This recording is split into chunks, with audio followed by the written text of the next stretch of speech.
Nintendo is literally erasing our gaming history, guys. Like, I'm not going to sugarcoat it. They're literally erasing our gaming history because emulators are the only way for us to get. And it's so funny because Nintendo tried to fight this in court, basically trying to fight emulators in court. And they lost that legal battle. It was found that emulators could not be illegal. They are legal. And that is why Nintendo puts the full weight of its lawyers and legal team behind taking down emulation sites. They fight the sites, they cannot fight the technology.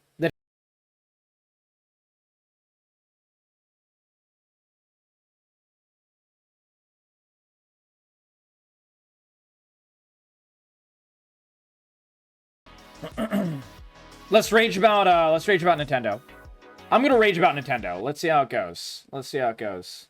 In the summer of 2018, the best-selling console in June of that year wasn't the Nintendo Switch or the Sony PlayStation 4. It was the NES Classic. All we want for NES, for Nintendo, is like, give us access to our classic games, man. Like, how hard is this for Nintendo to understand? Like, do you guys remember all of the classic games? Holy crap. I'm talking about, like, Mario Tennis on Game Boy Advance. I'm talking about, original Link's Awakening on Game Boy. I'm talking about, like, all of these great games that there's just no way to play. There's no way to play them anymore. You know, certain ones of them are on the Switch store for an exorbitantly high price. And that's, like, basically it. That's the only recourse we have in order to play those games if we don't have the physical copies from, like, literally way back when that they don't make anymore. And also, the cartridges time out. They literally break after a certain amount of time and usage. So, miniature version of the NES that cost $60 and came with 30 classic NES titles. And it sold well. The NES Classic was Nintendo huge. Underestimated the demand. The NES Classic was people bought sold this out, like crazy. And resellers took advantage of the FOMO from those who weren't able to get one. Right. The NES Classic underneath the covers is nothing more than a low-powered ARM device that runs an in-house Nintendo-developed emulator and ROM. It costed basically nothing to develop and make. Like, next to nothing to develop and make. It costed so little for Nintendo. Nintendo would follow this up with the Super NES Classic, which was just as successful. And just like any other mini console at the time, it would be quickly hacked to run just about any emulator and ROM that you want. Thank God. Thank God. Look, if Nintendo can't do the job of making it readily accessible at a decent price that's not taking advantage of gamers, and, you know, with the high choice of being able to play all the games as opposed to just 20 of them or something stupid, then really they don't deserve the money. Like, I don't know. Like, I'm just going to go ahead and say it, guys. I'm just going to go ahead and say it. Generally, what I've found is piracy. This is what Gabe Newell said about Steam.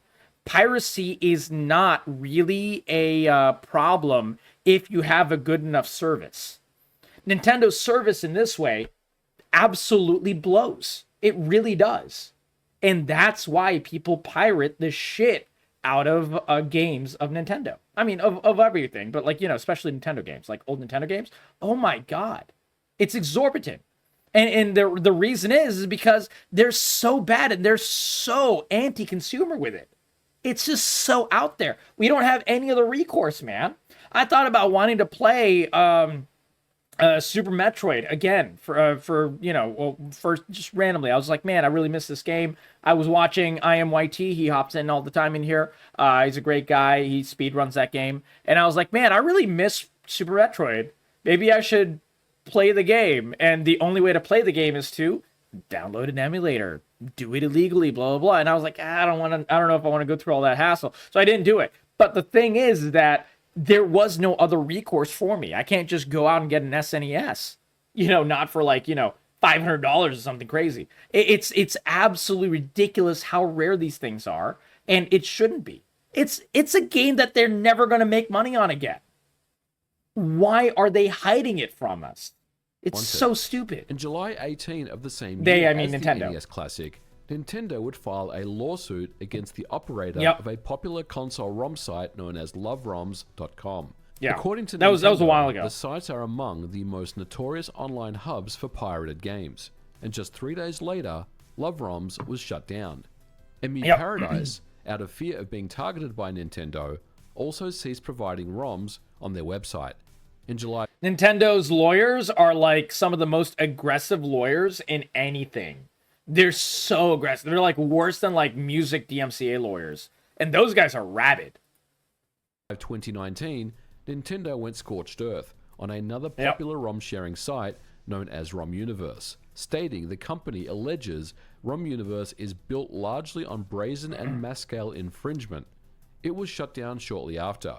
And fast forward to today, Vim's Lair is the Nintendo is literally erasing our gaming history, guys. Like, I'm not going to sugarcoat it. They're literally erasing our gaming history. Because emulators are the only way for us to get... And it's so funny, because Nintendo tried to fight this in court. Basically trying to fight emulators in court. And they lost that legal battle. It was found that emulators could not be illegal. They are legal. And that is why Nintendo puts the full weight of its lawyers and legal team behind taking down emulation sites. They fight the sites. They cannot fight the technology. The technology is not illegal in any way, shape, or form. And that's the big issue. That's the big issue. latest in a string of high-profile ROM sites that have been a target So of sad, Nintendo and their quest to eradicate. And this was only caused by some like absolute imbeciles on TikTok that were showcasing that they're playing, original Pokemon Red, Blue, Yellow using the exact site and where to find it, and they just kind of ruined it for everyone. Before then, the reason that these ROM sites were flying under the radar is because most normal people that are not on TikTok, when they play a game from a ROM site or an emulation site, they don't advertise the fact. They tell their friends, it spreads via word of mouth that way, but they don't make videos about that. They're not dumb. Like, holy smokes. TikTok is the root of all evil. Illegal ROMs and piracy. In the case of Vim's Lair, this is why we can't have Nintendo, nice along with things. Sega, TikTok. Lego, and a group of companies who formed the ESA was responsible.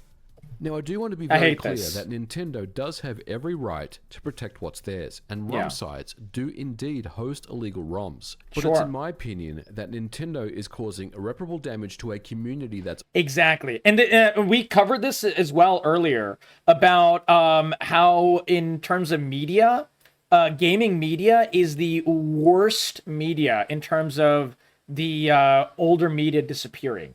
It's worse than old movies. It's worse than old TV shows. It's worse than old comics. It's worse than old magazines. It's worse than old versions of every single other form of media. It's like, I think like 90, I think it's actually like 88% of all gaming media from older than 10 years is just gone. Is irreparably just gone. You will not be able to find it almost anywhere. It's psychotic how bad it is. Because we all love gaming. And these classic games are still, a lot of them are still really good. You play, if you give a Zoomer Link to the Past, and they have enough patience to actually start playing Link to the Past as opposed to Subway Surfers or some bullshit like that, they will end up liking Link to the Past. Because this game still holds up as one of the best games of all time. almost single-handedly kept game preservation efforts alive for decades. And we're going to talk about why I'm genuinely concerned about the future of video game preservation after a quick word. Oh, it's already from today's dead, yeah. sponsor. Today's episode is brought to you by Delete. We'll As someone listen who to works this. in I'll the video turn down game a little bit. industry and as a known public figure, maintaining my privacy is extremely important. And sometimes I feel like I'm fighting a losing battle. Last year, Oh, I got an privacy on the email internet is from like what nothing, appeared to dude. be a It's YouTube so bad. representative. Now, I don't know being about this tech-savvy, I particular knew that this site, was a but like scam. there's But what I didn't realize scam at calls the are like time terrible, was man. how these scammers were able to get my information so easily. Whose scam calls have gotten worse? Dude, I know that, like, okay, so this happened to my dad's friend. He got, my dad's friend got a scam call from an AI voice that sounded like my dad's friend's daughter. And it was an AI voice, and it was just mimicking the daughter's voice. And it was a complete and utter scam. It was crazy. my dad's friend had to call. He had the prescience and the brain to close the phone and call his daughter's number. And his daughter picked up and she's like, I didn't call you, what are you talking about? And then he found out it was a scam. But like, that's how crazy these scams are, man. Like, oh my god, I don't know how we don't have laws against this level of scamming in the government right now. Like, does anyone know? Like, this is crazy, man. What the fuck is our government doing? Just straight up, man. It's so annoying. It's so bad, dude. I hate it so much. Sincerely hate it so much.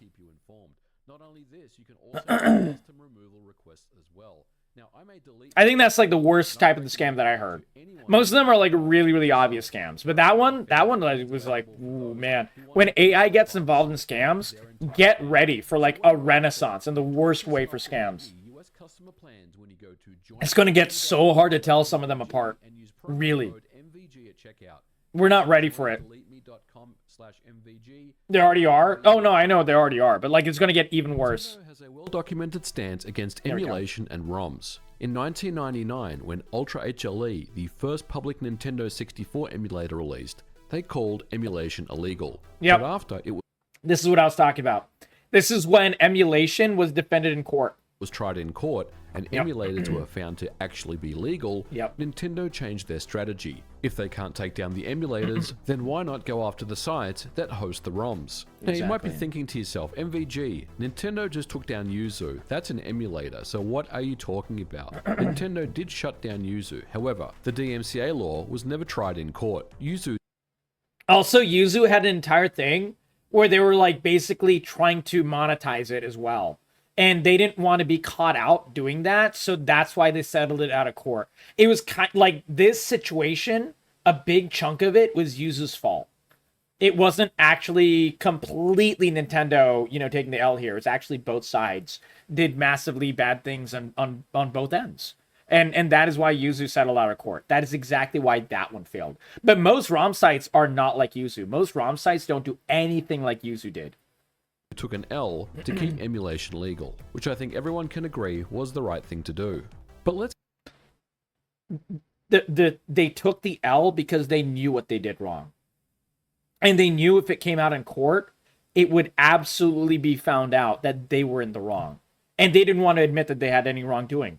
And that's a lot of times people settle when they don't want, wrongdoing to be figured out. Let's get back to ROMs, which is the main topic of this video. I mentioned that Nintendo has every right as the copyright holder to remove what belongs to them. Right. But did you notice that Nintendo is pushing for the removal of the entire sites, threatening the preservation of ROMs that don't even belong to them? But MVG, what about archive.org, I hear you ask? Yeah. That's never going to go away. Let's stop and discuss archive.org for a moment.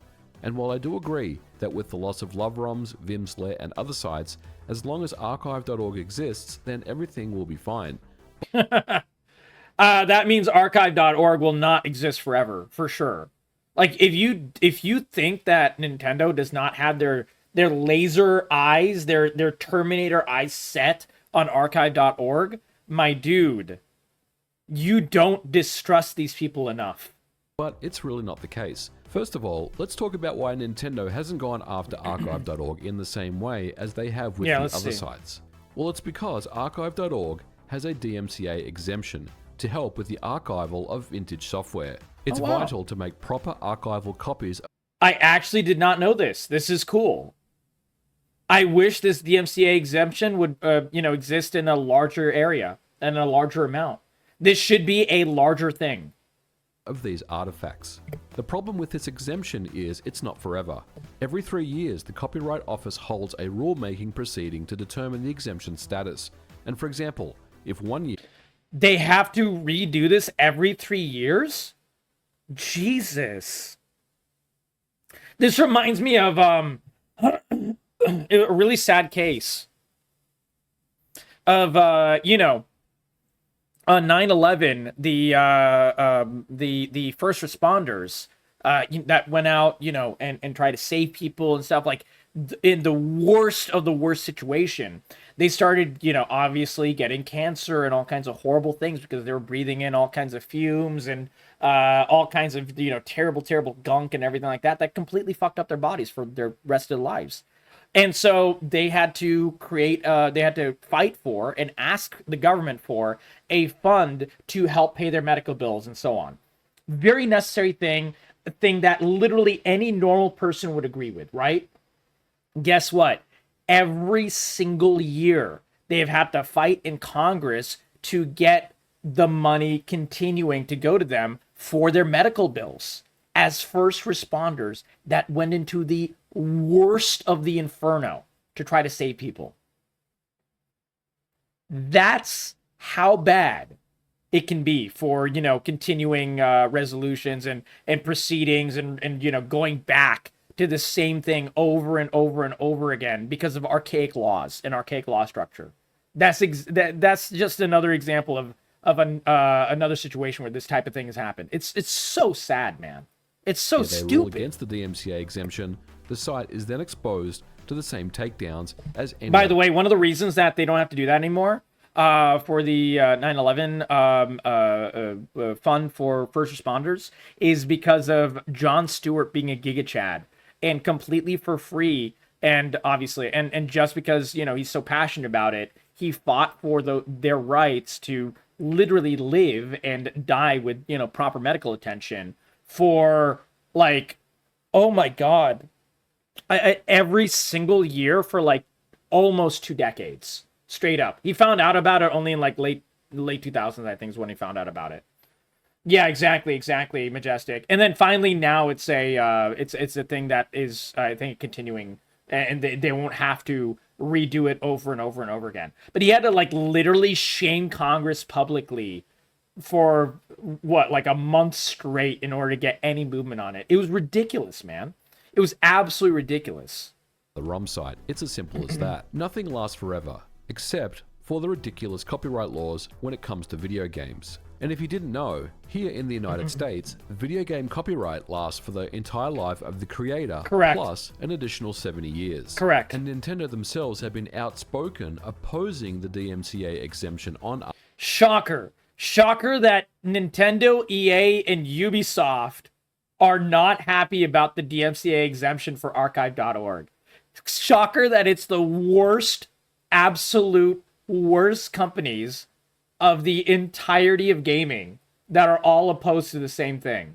Just shocker. I'm so surprised here. I'm so surprised. Archive.org. If and when there is a reversal of the DMCA exemption, Nintendo will be the first company to strike. So what can we do about this? ROM sites are illegal, but can we dump our own games? Is it even legal to do that? One of the reasons that ROM sites are so hard to make, emulation sites are so hard to make, is because actually going through because I have a lot of old games, so I looked into it, of how can I put my games onto a ROM site. The process is actually super freaking complicated. It's really, really hard. I'm not good with tech, so maybe it's just really hard for me. But I can tell you one of the reasons is because it's really hard in general. Right now with a PC game, it's pretty easy. With some of the really old PC games, like old Doom and old there was a lot of shareware games and stuff. Those files are just completely open, so it's really easy to do those games. But anything beyond that, it's quite difficult to port over a game from OG NES to an emulation or a ROM site. I could not figure it out for myself.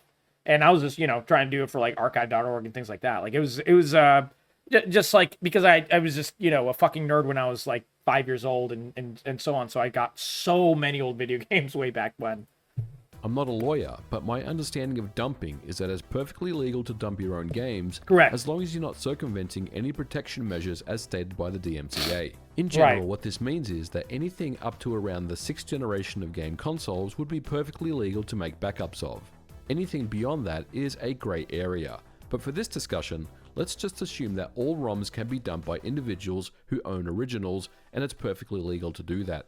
So, if it's okay to download and use an emulator and dump your own games, then what's the problem? Preservation lives on. After all, I'm making a legal backup of my games. The problem is, have you ever tried to dump a NES, Super NES, Genesis, or old...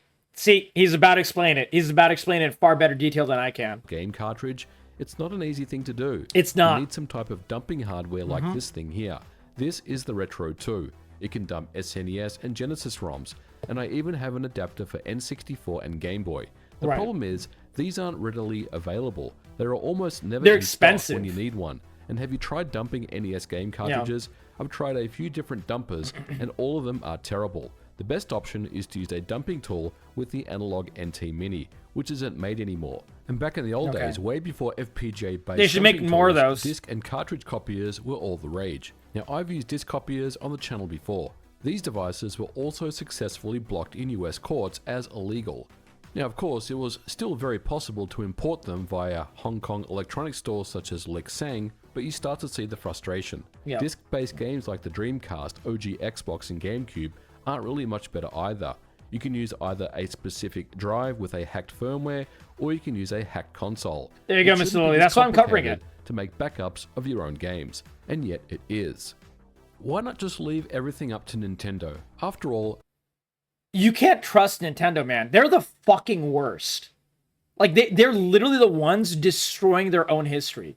And they do it on purpose because they have some sense of, like, they want to be able to profit off the game later on. It's sheer greed.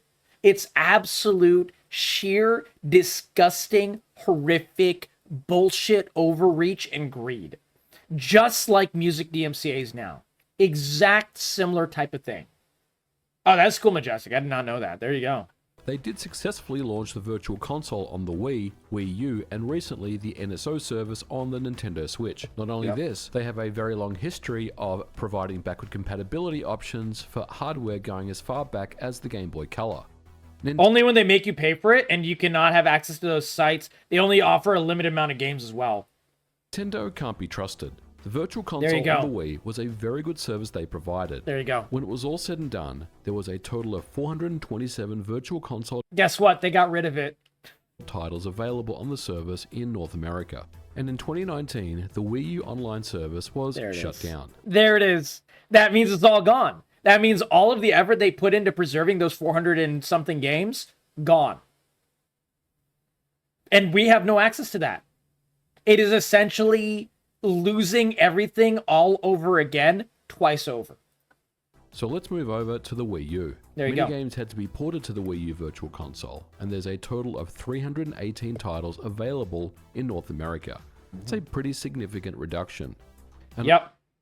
That means in the time between Section 1 and Section 2, as in Console 1 and Console 2, with a similar type of service, that number of available titles dropped by like 120. Oh, yeah, there we go, 130. There you go. So what that means is that those 130 titles are no longer available by legal means. Why is that, Nintendo? Why is that? There you go.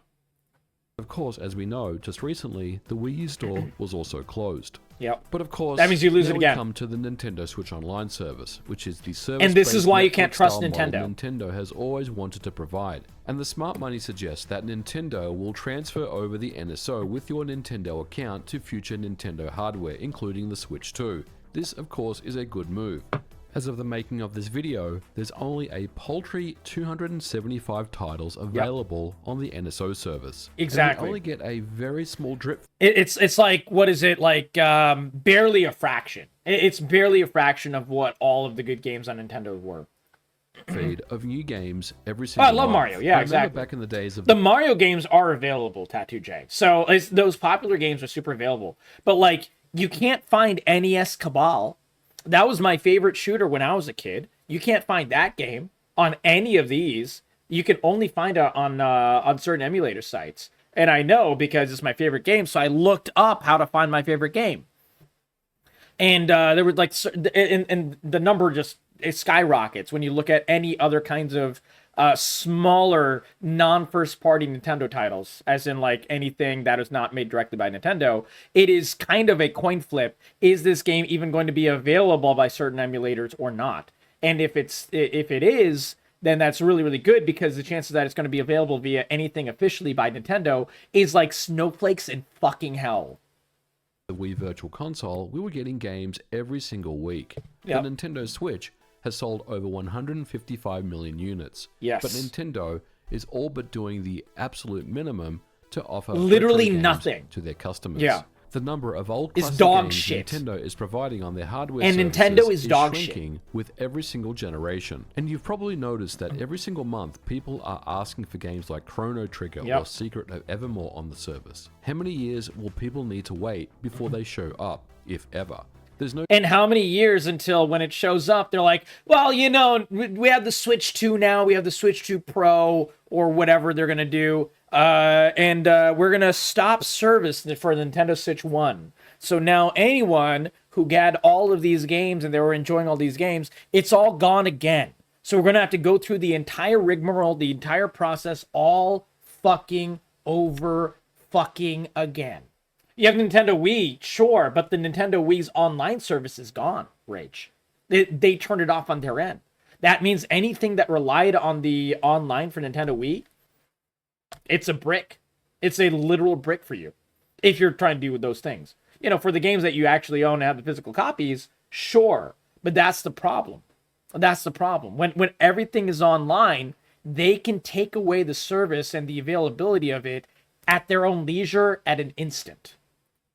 guarantee that anything will ever appear on the NSO. As someone who does work on commercial emulation projects, I can tell you categorically that many publishers see value in partnering with companies like Limited Run or Digital Eclipse to help bring back their back catalog. This is good. The reality is, Nintendo Switch Online is just another revenue stream for Nintendo's bottom line. Exactly. The emulation quality, well, all they want to do is just sell it for money again. They don't care about saving their history. They don't care about, you know, the consumer. They don't care about making a good consumer decision. They don't care about guys.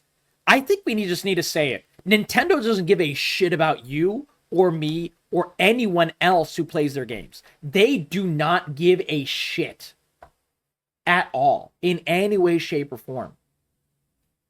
That's the truth. That's the harsh truth. You think Nintendo cares about you? No, they don't give a fuck about you. They don't care about you. If you were in a desert dying of thirst, they wouldn't spit on you because it would cost them money. Decent enough doesn't hold a candle to community-developed efforts that run on their own hardware. The emulators at the homebrew and that is why the online community trying to save these games is so important. Just to, you know, bring it home and circle it back and make it extremely clear. That is why sites like archive.org, like these emulation sites and everything, they need to be protected. They need to be defended. Absolutely. Built on the Wii, Wii U, 3DS, and the Nintendo Switch are far superior to anything that Nintendo has ever provided. Yeah, Nintendo's even dog shit at doing it. Yeah. The community who downloads ROMs shouldn't all be labeled as filthy pirates who deserve what's coming to them. It's the resellers who attempt to profit from them that really should be targeted. If Nintendo really cared about ROMs, they'd be taking down every single seller on Amazon who's selling knockoff handhelds with 10,000 games on them. I can literally buy one right now and get it delivered tomorrow. And if it wasn't for ROMs, fan translations would not exist. There you go, Lord. That's good. I like that. Pour their hearts and souls into to provide localization efforts to games that were never released in that particular country. Yep. But it doesn't even stop there. Like the fact is that if Nintendo released Front Mission 1, that was a purely Japanese game, never released in States. And I know this because I love the Front Mission series. Front Mission 3 is a game that is a tactics game. It's a mech tactics game that I adored so much. I even showed it to Ryan on PlayStation 1, and he looked at it, he's like, yeah, I don't get it. He looked at it, yeah, I don't get it. But Front Mission 1 and 2 never released in the States. They finally re-released Front Mission 2 for a certain amount of money. Front Mission 1 is fully in, what, do you not remember this? It was like the last time you came over to my house, Ryan. I showed you Front Mission 3. Thought it looked cool, you dildo? You were very lukewarm about it, man. I mean, to be fair, maybe it's because I was like over gushing about it. But you were like, okay, kind of thing. That's the feeling I got, man. That's the feeling I got. But yeah, with Front Mission 1, that game is completely not localized. If Square, I think it was made by Square, if whoever made it ever brought it to the States, it would be completely in Japanese. Okay? But these emulator sites are so passionate about saving these games and bringing them to a wider audience and letting people enjoy them in different countries and stuff. They do their own localization. They're that passionate about it. So a game that I would never even be able to experience, Front Mission 1, because it's literally only in Japanese, there's no translations available, nothing like that. The only way I could experience it is via emulation. There you go. That's how important it is. Things like full color translations, widescreen mods, ROM hacking built out of completely new games, updating and adding quality of life features, even building demakes of games. Anytime a remaster is announced, people ask what quality of life features will there be? Well, exactly. if ROMs didn't exist, that would be a big fat zero. And Correct. I'll fill you in on a secret. Yeah. Commercial retro game collections I've been involved with. All of the actual, like, you know, additions to a game whenever it's remastered or whatever is only because emulations do it better. And so if they didn't do it with, like, you know, graphical upgrades or, you know, localization, things like that, people wouldn't buy the re-release of the game. They would just literally just play the emulator at a higher number. And so companies do this to make sure, because it's competition. And people only do this to fight the competition and try to get their own money out of it. As in the actual game companies that first released the game that are re-releasing it now. That is exactly why. He's completely correct here. We frequently He's work absolutely with ROM right. hacking experts in the community. Everyone does who works on retro collections. Experts in reverse engineering, ROM hacking, and localization efforts are essential to bringing back old games to modern times. The FPGA is that Yu Yu community Hakusho? just saw the No, it release kinda looked like of it. the N64 Mysticore, an incredible piece of work that will surely benefit N64 hardware preservation, but it still Right. requires ROMs to play. It's easy to say that the internet is vast and ROMs will never be eradicated, but the reality is every high-profile ROM site that's shut down That's not going to stop Nintendo from trying. And Nintendo's lawyers are rabid enough that I could see a future where every single ROM site that has Nintendo games is taken down by Nintendo. Absolutely, I could see that future happening.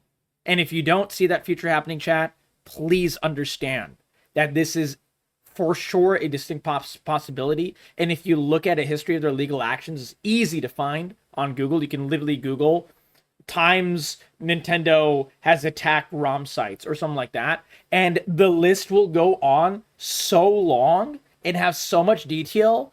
The only conclusion you will be able to reach is be like, yeah, they just want to eradicate it all. And they won't stop until they do. That's exactly the truth. It's a blow to preservation. We can't trust Nintendo or the ESA to be in charge of preservation efforts. Yep. They've failed in doing so time and time again. In every single way. The ESA is completely useless. Their motives aren't to preserve, rather to control. Yes. They make it clear that they will go after any ROM site that gets in their crosshairs. And Absolutely. unfortunately for Vim's Lair, this was because of moronic TikTokers who were playing Pokemon on their iPhones via the Delta What did I say? What did I say? Oh my god. Yeah, I didn't cover the Vim's Lair thing a couple of weeks ago and all this, you know, I guess boiled over. But I do keep my ear to the ground for game preservation news. And when I heard about Vim's Lair being taken down, Vim's Lair has been around for, what, like over a decade? It's been around for a very long time. And I was like, how the hell did this happen? And it was because of TikTok.